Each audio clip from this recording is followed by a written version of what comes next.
퇴직 마지막 날 나는 회사 현관문을 나서면서 아무 생각도 하지 않으려고 했다. 35년이었다. 매일 아침 같은 시간에 일어나고 같은 길을 걷고 같은 자리에 앉아서 같은 일을 했다. 그것이 내 인생이었다. 아니, 그것이 내 인생의 전부라고 생각했다. 현관문을 등지고 걸어 나오면서 발밑에 아스팔트가 왜 그렇게 낯설게 느껴지는지 몰랐다. 수십 년을 밟아온 길인데 그날따라 발이 어디로 가야 할지 모르는 것 같았다. 집에 들어오니 아내가 점심을 차려놓고 있었다. 밥과 국 몇 가지 반찬. 평범한 점심이었다. 나는 자리에 앉아서 밥을 먹었다.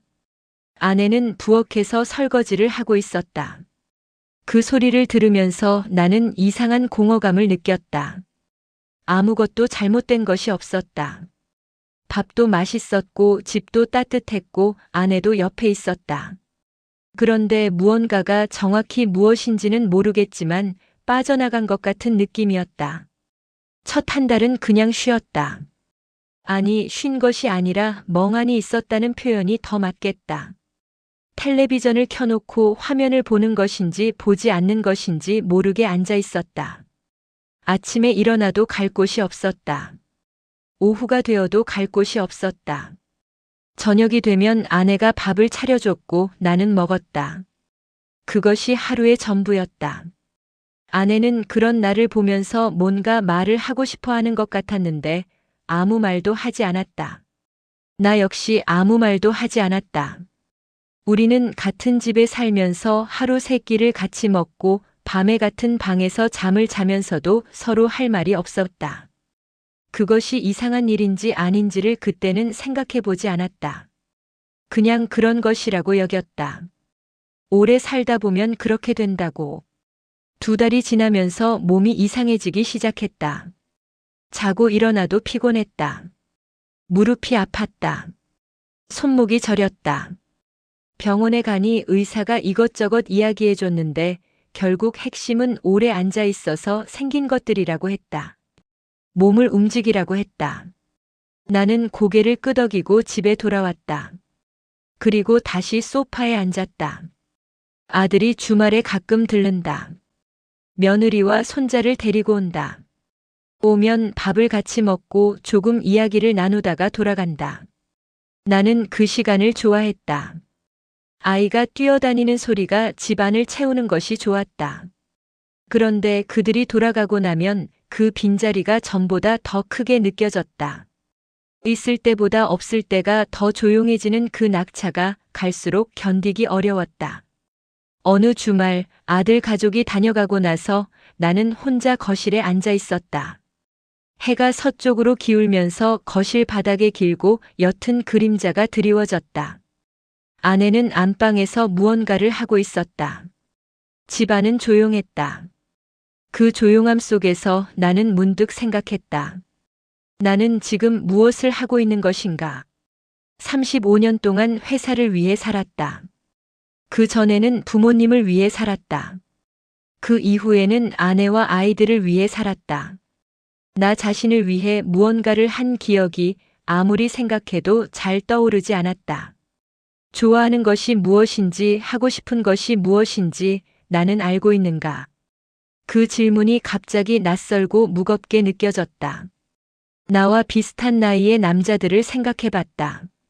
동창이 몇 명 있기는 한데 연락을 자주 하는 사람이 없었다. 직장 동료들은 아직 일하는 사람들이 많아서 퇴직하고 나니 자연스럽게 연락이 줄었다. 술자리 연락이 오기도 했는데 예전에는 자주 나갔지만 요즘은 선뜻 내키지 않았다. 술 한 잔 마시고 옛날 이야기를 하다 집에 돌아오면 왜인지 더 허전한 느낌이 들었기 때문이다. 어느 날 아내가 문화센터에 다닌다며 나갔다. 그림 그리기 수업이라고 했다. 나는 그 말을 들으면서 특별한 생각을 하지 않았다. 여자들은 그런 것을 즐긴다. 뭐 그런 막연한 생각이었다. 아내가 나가고 나면 집이 더 조용해졌다. 나는 그 조용함 속에서 텔레비전을 켰다가 껐다가 하면서 오후를 보냈다. 아내가 돌아오면 표정이 달랐다. 뭔가 이야기할 것이 생긴 표정이었다. 오늘 이런 것을 배웠다. 옆 사람이 이런 사람이었다. 강사가 이런 말을 해줬다. 나는 맞장구를 쳐줬지만 솔직히 말하면 그 이야기들이 잘 들어오지 않았다. 내가 경험하지 못한 세계의 이야기를 듣는 것 같았다. 그러면서 이상한 감정이 생겼다.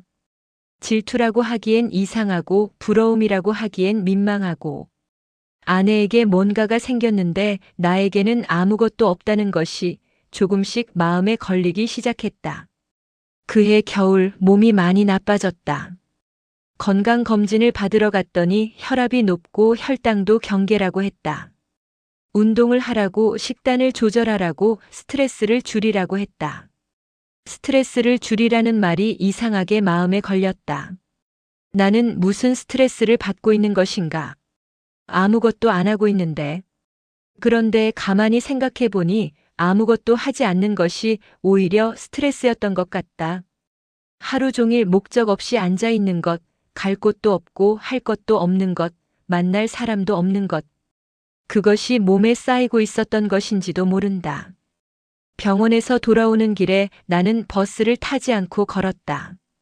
집까지 20분 정도 되는 거리였는데 그냥 걸어보고 싶었다. 찬바람이 얼굴에 스쳤다. 발밑에 마른 낙엽이 바스락거렸다. 걸으면서 한 발 한 발 내딛는 것이 이상하게 또렷하게 느껴졌다. 심장이 조금씩 빨리 뛰는 것이 살아있다는 것을 알려주는 것 같았다. 집에 들어와서 아내에게 나도 운동을 해볼까 라고 말했다. 아내는 잠깐 나를 보다가 그러라고 했다. 별다른 반응이 없어서 조금 민망했지만 그 말을 꺼냈다는 것 자체가 나에게는 작은 변화였다. 처음에는 아침마다 동네를 걸었다. 특별한 목표 없이 그냥 나가서 걷다가 돌아오는 것이었다. 처음 며칠은 20분도 걷기 힘들었다. 무릎이 아프고 숨이 생각보다 빨리 찼다. 이렇게 몸이 약해졌나 하는 생각이 들었다. 창피하지는 않았다. 그냥 사실을 확인한 것 같았다. 일주일이 지나면서 조금씩 익숙해졌다. 20분이 30분이 됐다. 걸으면서 동네를 다시 보게 됐다. 수십 년을 살아온 동네인데 걸으면서 보는 것과 차를 타고 지나치며 보는 것이 달랐다. 골목 안에 작은 꽃집이 있는 것도 그때 처음 알았다. 공원 벤치에 비둘기들이 모여드는 시간이 따로 있다는 것도. 작은 것들이 눈에 들어오기 시작했다. 그전까지는 목적지만 보고 걸었던 것 같다. 회사 가는 길, 마트 가는 길, 늘 어딘가로 가는 길이었지. 그냥 걷는 길은 처음이었다. 2달쯤 걷다 보니 어느 날 공원에서 같은 시간에 나와 걷는 남자들이 눈에 들어왔다. 나이가 비슷해 보이는 사람들이었다. 혼자 걷는 사람, 부부가 함께 걷는 사람, 간혹 3명이 같이 다니는 사람. 나는 항상 혼자였다. 그 중에 한 사람과 자연스럽게 인사를 나누게 됐다. 매일 같은 시간에 공원 입구에서 마주치다 보니 고개를 끄덕이고 눈인사를 하다가 어느 날은 날씨 이야기를 잠깐 했다. 그 사람도 퇴직을 한 지 얼마 안 됐다고 했다. 30년 가까이 공장에서 일했다고 했다. 나는 그 말을 들으면서 묘하게 공통점을 느꼈다. 그 사람이 동네 경로당에서 바둑 모임이 있다고 알려줬다. 나는 바둑을 잘 두지는 않지만 한번 가볼까 싶었다. 별 기대 없이 따라갔는데 거기에 여러 사람이 있었다.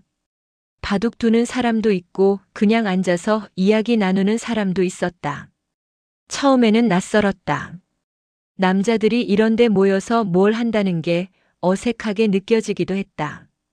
그런데 몇 번 나가다 보니 그 어색함이 조금씩 옅어졌다. 그해 봄 나는 아내에게 함께 어디 가자고 제안했다. 특별한 곳이 아니어도 됐다. 그냥 버스 타고 인천 바다라도 보러 가자고 했다. 아내는 처음에 의외라는 표정을 지었다. 내가 그런 말을 먼저 꺼낸 적이 거의 없었으니까. 우리는 오래간만에 나란히 버스를 타고 바다를 보러 갔다. 평일이라 사람이 많지 않았다. 바닷바람이 세게 불어서 머리카락이 흩날렸다. 아내가 머리를 손으로 누르면서 걸었다. 나는 그 모습을 옆에서 보다가 이 사람과 결혼한 지 40년이 넘었구나 하는 생각이 새삼스럽게 들었다.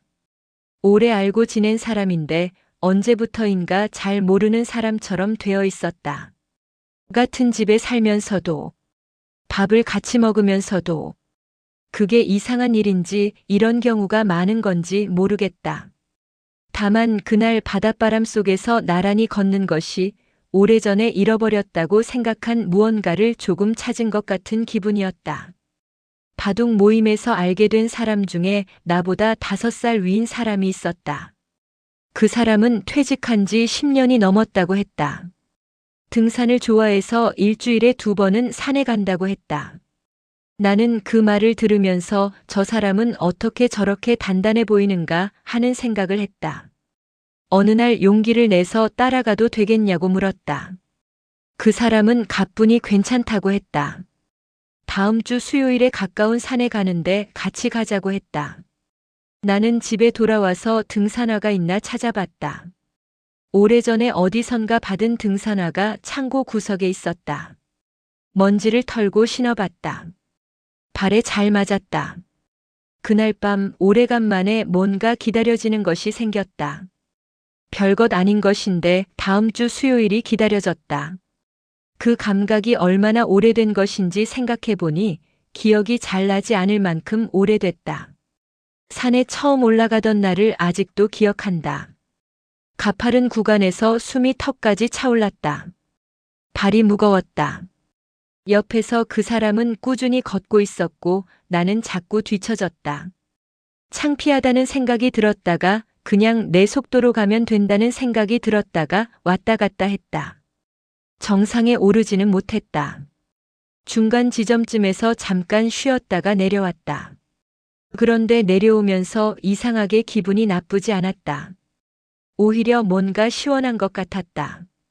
땀이 등을 흠뻑 적셨는데 그 땀이 기분 나쁘지 않았다. 살아있는 몸이 움직이고 있다는 것이 오랫동안 잊고 있던 감각이었다. 그날 이후 산에 정기적으로 다니기 시작했다. 처음에는 중간까지만 올라갔다가 몇 달이 지나면서 정상까지 오를 수 있게 됐다. 정상에서 아래를 내려다보는 그 느낌이 회사에서 어떤 성과를 냈을 때와는 다른 종류의 보람이었다. 순전히 내 몸으로 여기까지 올라왔다는 것. 누가 봐주든 아니든 그것이 내 성취였다. 아들이 어느 날 전화를 해서 요즘 아버지가 달라진 것 같다고 했다. 뭐가 달라졌냐고 물었더니 목소리가 다른 것 같다고 했다. 좀 더 밝은 것 같다고. 나는 그 말을 듣고 잠깐 멈췄다. 내가 달라졌다는 것을 아들이 먼저 알아챈 것이 묘하게 마음에 걸렸다. 내가 느끼는 것보다 겉으로 더 많이 드러나고 있었구나. 그 이후로 아들과의 통화가 조금 달라졌다. 예전에는 안부를 묻고 별말 없이 끊는 경우가 많았는데 요즘은 이야기가 조금 더 이어진다. 내가 산에 다닌다는 것을 이야기하니 아들이 관심을 보였다. 나중에 자기도 같이 가고 싶다고 했다. 그 말이 나는 뜻밖에도 꽤 기뻤다.